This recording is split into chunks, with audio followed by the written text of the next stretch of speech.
So first of all, we are going to talk about English comprehension. In the second part, we are going to talk about VA, and in the third part, we are going to talk about grammar. ठीक है, तो सबसे पहले मेरा जो main focus है वो है रीडिंग कॉम्प्रिहेंशन, क्योंकि अगर मैक्सिमम क्वेश्चंस रीडिंग कॉम्प्रिहेंशन के बेसिस पे आएंगे तो आपके लिए this is going to work really very well. अब देखिए, मोस्टली क्या होता है रीडिंग कॉम्प्रिहेंशन में, आपको एक पैसेज दिया जाता है, पैसेज के बेसिस पे कई सारे क्वेश्चंस दिए जाते हैं जो अकॉर्डिंग टू मी, क्योंकि 15 क्वेश्चंस हैं तो ऐसा होने वाला है कि आपको 3 पैसेजेस आएंगे एंड 5 क्वेश्चंस पर पैसेज आएगा. ठीक है, तो उस वजह से आपके पास 15 क्वेश्चंस का एक बैंक बन जाएगा. And there are going to be options. Options mostly ऐसा होता है कि 4 ऑप्शंस आते हैं, A B C and D.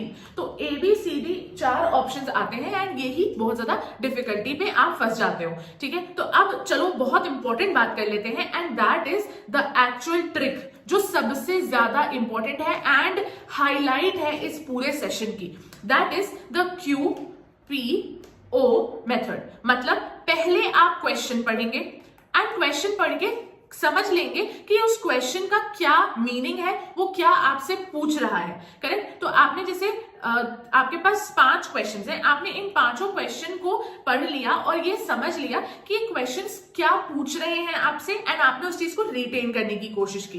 Maximum आप कोशिश करिए रिटेन करने की. नहीं भी होता है रिटेन तो भी you can revisit the questions, क्योंकि क्वेश्चंस जो होंगे वो 1 या 2 स्टेटमेंट्स के क्वेश्चंस होंगे. सेकेंड इज कि आप पैसेज पे जाएंगे एंड पैसेज रीड करना स्टार्ट करेंगे. अब देखिए, अगर कोई passage for example Nepal protest की बात कर रहा है तो इसका मतलब ये नहीं है कि आपको पैसेज को इस तरीके से पढ़ना जरूरी है कि नेपाल प्रोटेस्ट में क्या हुआ इसकी नॉलेज आपको होनी चाहिए या इसके फैक्ट्स आपको पता होने चाहिए. No, you don't have to do that. आपको पैसेज कैसे पढ़ना है, क्यों पढ़ना है, just to answer these 5 questions. इसलिए पैसेज को भी जब मार्क कर रहे हो तो इस बेसिस पे मार्क करो कि कौन सी चीजें आपको हेल्प कर रही हैं अपने क्वेश्चंस को ढूंढने में, अपने क्वेश्चन के लिए आंसर्स को ढूंढने में. The last thing is options. देखिए, मुझे मालूम है कि आपको ऐसा लग रहा होगा कि ऑप्शंस तो 4 दिए ही होते हैं, उसमें से कुछ ना कुछ चूज कर ही लेंगे, but that is not true. Options बहुत ही ज्यादा, मतलब एक्सट्रीमली कंफ्यूजिंग हो सकते हैं. अगर डिफिकल्टी लेवल हाई रखा जाता है एग्जाम का, then the options are going to be very confusing and आप 3 से 4 ऑप्शंस में से भी एक नहीं चूज कर पाएंगे. एंड अगर एक मीडियम टू डिफिकल्ट भी रखा जाता है डिफिकल्टी लेवल को, तो भी आप 2 ऑप्शंस में तो पक्का से फंसेंगे, क्योंकि ये बहुत ज्यादा कंफ्यूजिंग बनाए जाते हैं. नहीं तो कोई मतलब ही नहीं है इस एक्सरसाइज को करवाने का in its first place.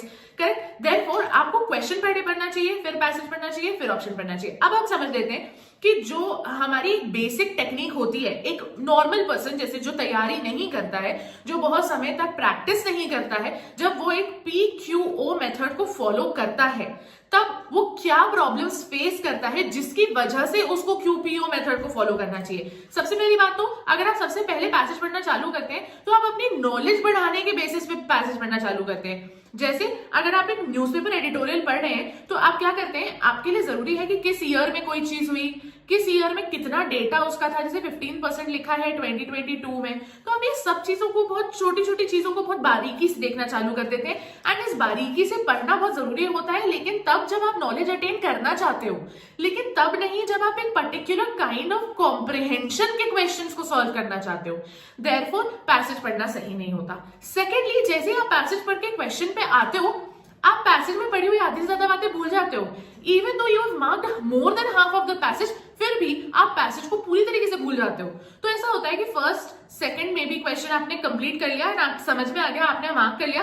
Third question तक आप इतना ज्यादा पैसेज भूल जाते हो कि आपको वापस जाके पूरे पैसेज को एक बार स्किम करना पड़ता है या पढ़ना पड़ता है, ताकि आप उस एविडेंस को निकाल सको अपने पैसेज में से जिसमें से थर्ड क्वेश्चन का आंसर निकल के आ रहा है, which is very very problematic. उसमें बहुत टाइम जाता है एंड अननेसेसरी अगर आप रीडिंग कॉम्प्रिहेंशन में टाइम लगाएंगे तो QA एंड LR का आप टाइम ले लेंगे एंड उसमें भी अटेम्प्ट की बहुत ज्यादा जरूरत है एंड साथ में एक्यूरेसी की भी जरूरत है. तो इसीलिए QPO मेथड वर्क्स बेटर. सिर्फ यही 2 प्रॉब्लम्स इंसान फेस करता है एंड इन दोनों प्रॉब्लम से आप डील कर सकते हैं अगर आप इस तरीके को अपना लेते हैं.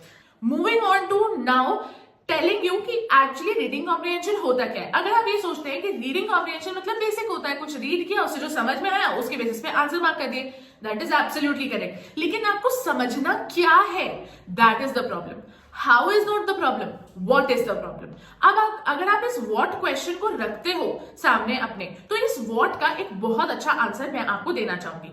जब आप कुछ भी रीड करते हो एंड आप इन 3 चीजों को समझ जाते हो, तो आपके लिए आप समझ लीजिए आपने कुछ रीड करके कॉम्प्रिहेंड कर लिया। To comprehend means to understand these 3 things and that is context, crux, conclusion. Basic context, crux, conclusion. आपने हमेशा लाइफ में कॉन्टेक्स्ट वर्ड सुना होगा। जब भी आप कुछ ऐसे एकदम से ब्लैबर करने लगे हैं एंड आप किसी से लड़ाई कर रहे हैं, फॉर एग्जांपल आप अपने बहन से लड़ाई कर रहे हैं या अपने भाई से लड़ाई कर रहे हैं एंड मम्मी आके पूछती है तुम लड़ाई किस बात पे कर रहे हो, बात क्या है, किस बात पे लड़ाई हो रही है, क्यों गाली गलौज कर रहे हो, तो क्या होता है, वो कॉन्टेक्स्ट होता है कि बात किस बारे में चल रही है, what is the main purpose कि ये चीजें हो रही हैं।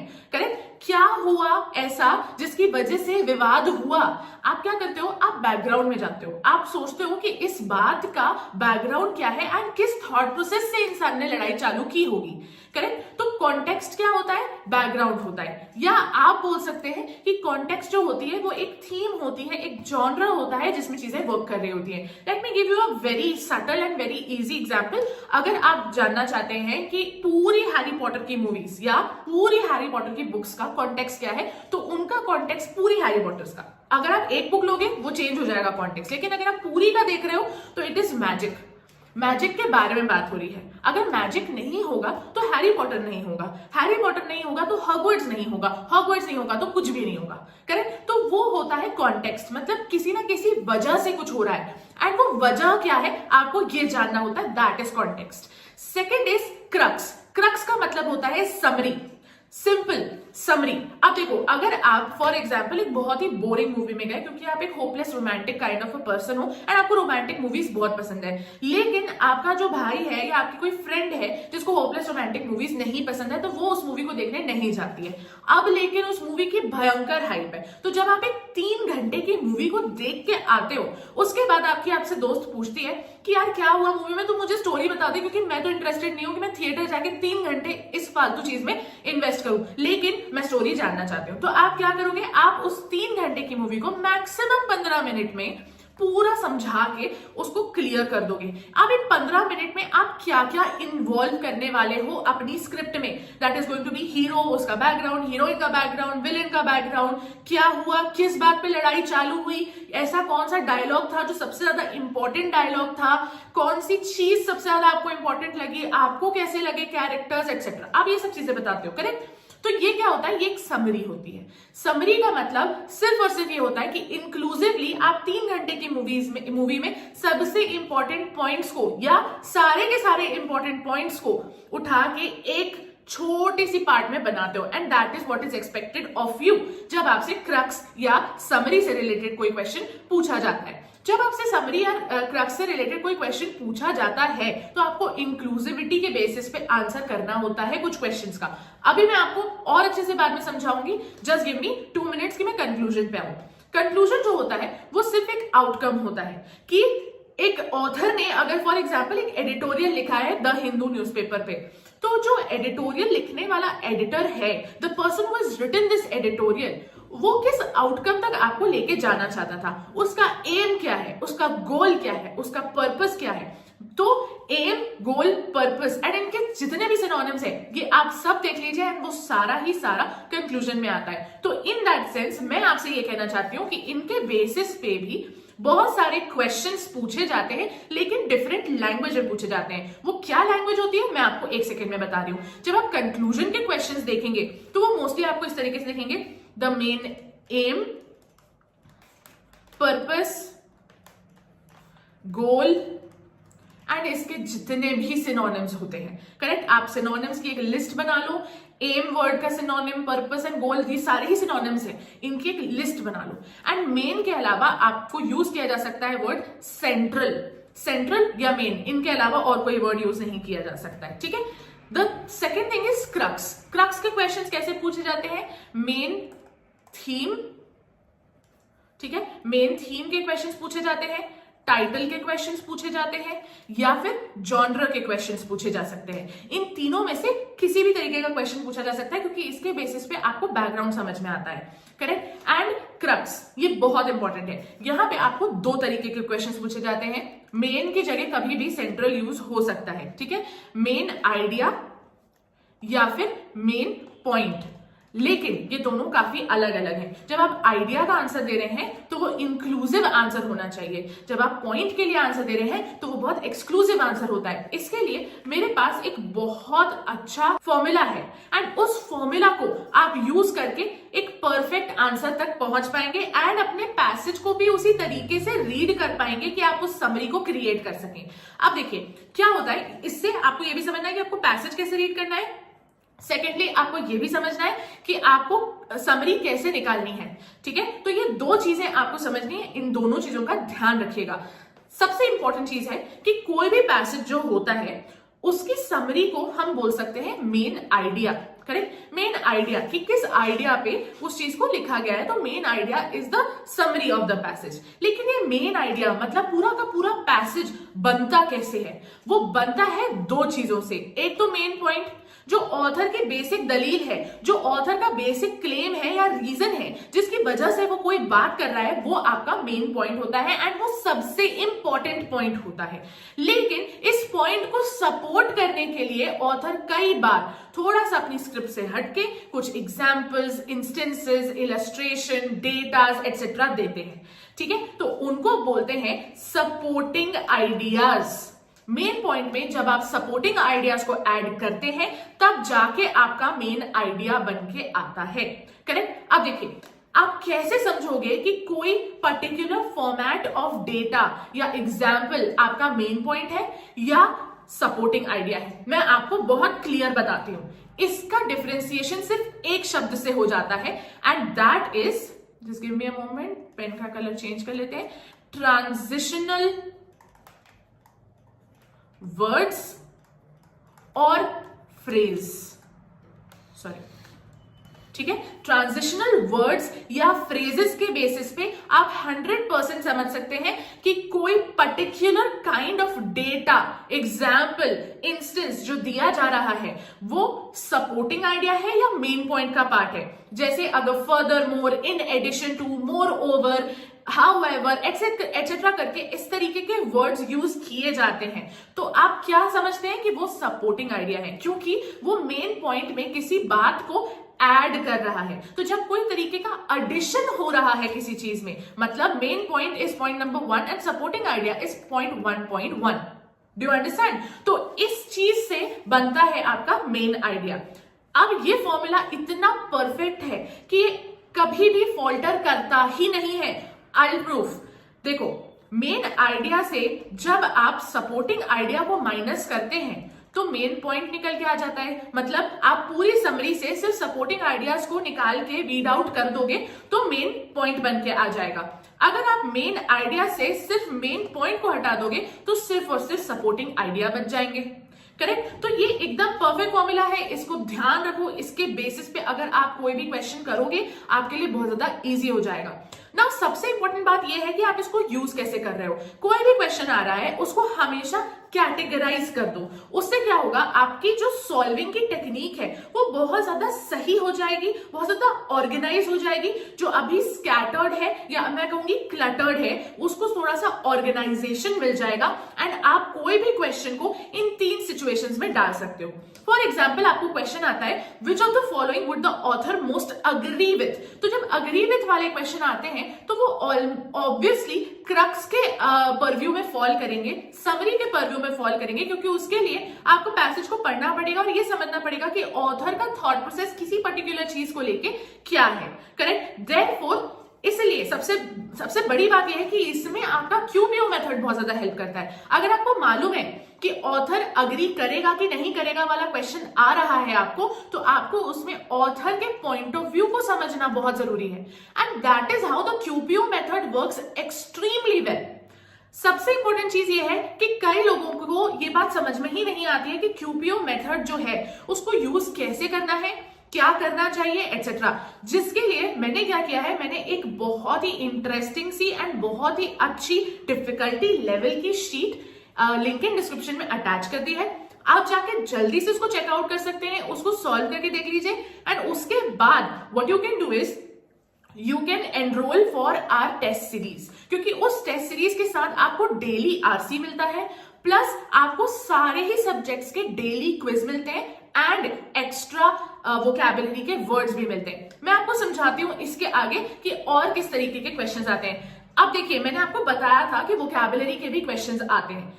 ऐसे हो सकता है कि वोकैबुलरी के क्वेश्चन ऐसे आ जाए कि पैसेज में कोई वर्ड लिखा है, उसको बोल्ड कर दिया या अंडरलाइन कर दिया और बोल दिया कि अंडरलाइन वर्ड का सिनोनिम एंटोनिम दोनों में से कोई एक बात बता दो, या वाइस वर्सा कि कोई पर्टिकुलर इडियम यूज किया गया है पैराग्राफ में, उसका मीनिंग बता दो। 100% ये चीज हो सकती है, लेकिन उसकी बात हम पार्ट 2 में करेंगे। पहले हम रीडिंग कॉम्प्रिहेंशन में ही जिस तरीके की वोकैबुलरी इंक्लूडेड होती है उसकी बात करते हैं। First is tones. टोन्स जो होती हैं ये रीडिंग कॉम्प्रिहेंशन में यूज करी जाने वाली इसलिए मानी जाती हैं क्योंकि टोन्स को समझने के लिए आपको पैसेज को समझना बहुत जरूरी है। आपके लिए ये समझना बहुत जरूरी है कि आपका जो ऑथर है वो किस तरीके से किस चीज के बारे में बात कर रहा है। क्या वो किसी चीज को लेके नेगेटिव है या पॉजिटिव है, आपके लिए ये भी जरूरी है समझना। क्या वो किसी चीज को एज एन इंफॉर्मेशन दे रहा है या वो किसी को इंस्ट्रक्ट कर रहा है। Both of these are very different. मैं अभी आपको इंफॉर्मेशन दे रही हूं, लेकिन अगर आप मेरे अंडर में काम करने वाले कोई व्यक्ति होते, जैसे एक थंबनेल डिजाइनर, तो मैं आपको इंस्ट्रक्शन देती कि इस थंबनेल में तुमको ये सब चीजें लिखनी है, ये सब करना है। That is not information, that is instruction. तो इस तरीके से टोन्स में एक बहुत थिन लाइन का डिफरेंस होता है। अब टोन्स जो है वो आप रीड करके तो 100% समझ ही जाओगे पैसेज की क्या है, लेकिन एक बहुत बड़ी प्रॉब्लम होती है एंड वो होती है कि आपको ABCD ऑप्शन में से ही चूज करना होता है। कभी कभी क्या होता है कि आपकी जो वैल्यू है, आपको जो समझ में आया कि author is very positive about it and instructional about it, हो सकता है कि इंस्ट्रक्शन का एक ऐसा सिनोनिम हो जो बहुत ही डिफिकल्ट है एंड आपके लिए एक अननोन वर्ड है। तो जब वो एक अननोन वर्ड है तो आप उस वर्ड को मार्क नहीं कर पाएंगे एंड वहां आप फेल हो सकते हैं। The second kind of vocabulary that is asked on the basis of reading comprehension is figures of speech. मुझे मालूम है जैसे ही मैंने फिगर्स ऑफ स्पीच बोला आपको मन में लगा कि यार ये तो ग्रामर का क्वेश्चन होता है, क्योंकि ये तो फिगर्स ऑफ स्पीच मतलब नाउन प्रोनाउन एक्सेट्रा एक्सेट्रा। नहीं, ऐसा नहीं होता है। फिगर्स ऑफ स्पीच नहीं, वो पार्ट्स ऑफ स्पीच होता है। फिगर्स ऑफ स्पीच जो होते हैं वो लिटरेरी डिवाइसेस होते हैं। ठीक है, अगर आपने कभी लाइफ में लिटरेरी डिवाइसेस वर्ड नहीं सुना है तो स्कूल में पोएटिक डिवाइसेस जरूर सुना होगा। ये जो पोएटिक डिवाइसेस या लिटरेरी डिवाइसेस होते हैं, दे सजेस्ट व्हाट दे आर। मतलब पोएम्स में यूज होने वाले डिवाइसेस को पोएटिक डिवाइसेस बोला जाता है एंड किसी भी प्रकार की लिटरेचर में यूज होने वाली चीजों को लिटरेरी डिवाइसेस कहा जाता है। लिटरेरी डिवाइसेस का दूसरा नाम है फिगर्स ऑफ स्पीच। तो इन तरीके के भी क्वेश्चन आते हैं एंड ऑब्वियसली इन डिवाइसेस के भी नाम होते हैं। Let me give you a very good example जिससे आप समझ जाएंगे शायद, क्योंकि ये तो सबने देखा होता है, सबने सुना होता है, सबको इनके मीनिंग भी मालूम होते हैं, खासकर इन दो के, and that is metaphor, simile. Correct, आपने इन दोनों के नाम सुने होंगे, आप जानते होंगे, एक वेग आइडिया होगा कि क्या मीनिंग होता है, किस तरीके से यूज किए जाते हैं एक्सेट्रा। लेकिन अगर आप चाहते हैं कि मैं 20 most important figures of speech आपको पढ़ाऊं तो अभी कमेंट करो teach FOS and that's it. अगर आप ये एक कमेंट कर देंगे एंड मुझे 10 से 15 कमेंट्स मिल जाते हैं तो I will definitely teach you at least 20 figures of speech, पक्का, प्रॉमिस। आगे बढ़ते हैं, हम आ जाते हैं वर्बल एबिलिटी की तरफ, जो हमारा सेकंड पार्ट है। अब देखिए, जब वर्बल एबिलिटी की बात आती है एंड कोई भी बच्चा मुझसे बोलता है कि मैम वर्बल एबिलिटी के लिए तो मैंने बहुत सारे वर्ड्स याद कर लिए हैं, मैं फ्लैश कार्ड्स यूज करता हूं, मैं सब कुछ यूज करता हूं। It is fine until unless you are preparing for an exam like IP Math। लेकिन अगर आपको समझ में आ रहा है कि comprehension here is the main character of this movie, तो आपको ये समझना पड़ेगा कि आप BA को कैसे करेंगे। आप लेके 100 वर्ड्स की लिस्ट नहीं बैठ सकते हो एंड उनको याद करने की कोशिश नहीं कर सकते हो, बिकॉज देयर आर 2 रीजंस। सबसे पहली बात रीडिंग कॉम्प्रिहेंशन है, सेकंड दूसरी बहुत इंपॉर्टेंट बात कि भाई इतना सारा याद नहीं कर पाओगे, इतना सा टाइम बचा है। देयरफॉर VA को मतलब फिगर आउट करने का एक बहुत इजी सिस्टम है मेरे पास and that is you have to read. Reading comprehension अगर अच्छे से करना है तो रीडिंग की हैबिट बनानी ही पड़ेगी। तो उसके लिए आप क्या कर सकते हैं, एवरीडे आपको न्यूज़पेपर पढ़ना है एंड एक कम से कम A on essays पढ़ने हैं। One of the A on ऐसे कोई भी आप पढ़ सकते हो, कोई दिक्कत नहीं है, आप अपनी पसंद से पढ़िए। अगर आपको साइफाई पसंद है साइफाई पढ़िए, फिलोसफी पसंद है फिलोसफी पढ़िए, आपको जो पसंद है वो पढ़िए। एंड आप जब न्यूज़पेपर एंड ए ऑन ऐसे पढ़ रहे हैं तो इनमें से आपको कुछ ऐसे डिफिकल्ट वर्ड्स मिलेंगे जिनका मीनिंग तो आप जानते हैं, लेकिन आपको उस समय वो क्लिक नहीं कर रहा है। आपने ये वर्ड पहले देखा है लेकिन आपको उस समय वो क्लिक नहीं कर रहा है कि उसका मीनिंग क्या है। एंड दूसरा है अननोन वर्ड, मतलब वो वर्ड जिसको आपने कभी जीवन में देखा ही नहीं है। This is the first time you are seeing this word, you have never come across that word. तो अब आप इस डिफिकल्ट या अननोन वर्ड्स के साथ क्या करेंगे? The only thing that you need to do is इनके 5 सिनोनिम्स एंड 5 एंटोनिम्स निकाल के एक जगह एक रजिस्टर पे नोट कर लीजिए। इस बेसिस पे अब आप कम से कम फेमिलियराइज हो जाएंगे with 5 of these words plus 5 of these words and plus that one word जो आपके लिए अननोन या डिफिकल्ट था। And that is how you build your vocabulary. अगर आप सिर्फ मीनिंग जान जाएंगे तो आप एक वर्ड समझ पाएंगे। अगर आप इस तरीके से करेंगे, आप 11 वर्ड्स को अपने माइंड में जगह दे रहे हो जो आपसे नहीं ली जा सकती। Correct? The third part is grammar. Yes, grammar भी आपके लिए बहुत ज्यादा पढ़ना जरूरी है, जिसके लिए आई वुड सजेस्ट कि आप ग्रामर में कुछ पर्टिकुलर चीजें पढ़ें। जैसे कि पार्ट्स ऑफ स्पीच में जितने भी टॉपिक्स होते हैं वो सारे आप एक बार रिवाइज कर लीजिए। Active and passive voice, direct and indirect speech, ठीक है, इसके अलावा tenses. I think this is going to do a lot of favour for you, क्योंकि अगर ग्रामर के कोई भी क्वेश्चंस आते हैं तो यहां और इन तीनों में काफी ज्यादा सिमट जाते हैं। हो सकता है कि एक आध कोई question out of all this आए, लेकिन मोस्टली क्वेश्चंस इसी में से आते हैं। इवन जब आपको वो वाला क्वेश्चन आता है ना कि कौन सी मतलब क्या गलती है, figure out the mistake in that particular sentence या पर्टिकुलर पैराग्राफ, तो वो भी पूरा का पूरा इन चारों में ही कहीं ना कहीं समा जाता है। टेंसेस की प्रॉब्लम होती है या फिर प्रेपोजिशंस की प्रॉब्लम होती है, इसी तरीके की कोई प्रॉब्लम होती है। तो अगर आप इतना सा ग्रामर सिर्फ रिवाइज कर लेंगे तो आपके लिए एकदम परफेक्ट हो जाएगा। इसको रिवाइज करने में मुझे नहीं लगता आपको 1 घंटे से भी ज्यादा लगेगा। It's just 1 hour of effort, लेकिन आप इसको छोड़िए मत। Therefore, be ready, and if you have any questions, ask me in the comment section and I'll answer them all. I'll see you next time. Until then, bye.